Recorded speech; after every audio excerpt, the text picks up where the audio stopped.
حضرت ابو طلحہ رضی اللہ تعالیٰ عنہ کا نماز میں خیال آ جانے سے باغ وقف کرنا۔ حضرت ابو طلحہ رضی اللہ تعالیٰ عنہ ایک مرتبہ اپنے باغ میں نماز پڑھ رہے تھے۔ ایک پرندہ اڑا اور چونکہ باغ گنجان تھا اس لیے اس کو جلدی سے باہر جانے کا راستہ نہ ملا۔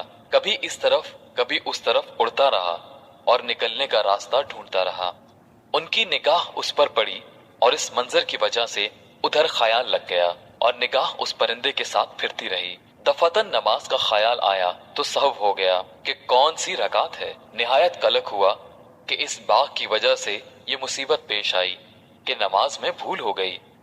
فوراً حضور صلی اللہ علیہ وآلہ وسلم کی خدمت میں حاضر ہوئے اور پورا قصہ عرض کر کے درخواست کی کہ اس باغ کی وجہ سے یہ مصیبت پیش آئی، اس لیے میں اس کو اللہ کے راستے میں دیتا ہوں، آپ جہاں دل چاہے اس کو صرف فرما دیجئے۔ اسی طرح ایک اور قصہ حضرت عثمان رضی اللہ تعالیٰ عنہ کے زمانہ خلافت میں پیش آیا کہ ایک انصاری اپنے باغ میں نماز پڑھ رہے تھے۔ کھجوریں پکنے کا زمانہ شباب پر تھا اور خوشے کھجوروں کے بوجھ اور کثرت سے جھکے پڑے تھے۔ نگاہ خوشوں پر پڑی اور کھجوروں سے بھرے ہونے کی وجہ سے بہت ہی اچھے معلوم ہوئے۔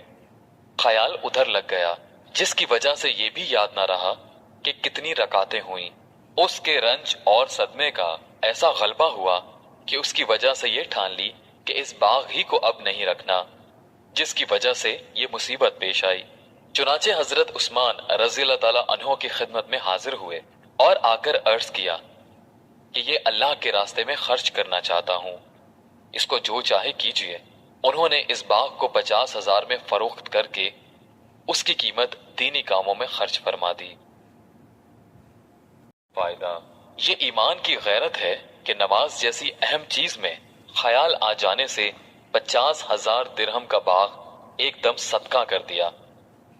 ہمارے شاہ ولی اللہ صاحب رحمت اللہ علیہ نے قول جمیل میں صوفیہ کی نسبت کی قسم تحریر فرماتے ہوئے اس کے متعلق تحریر فرمایا ہے کہ یہ نسبت ہے اللہ کی اطاعت کو ما سوا پر مقدم رکھنا اور اس پر غیرت کرنا کہ ان حضرات کو اس پر غیرت آئی کہ اللہ کی اطاعت میں کسی دوسری چیز کی طرف توجہ کیوں ہوئی۔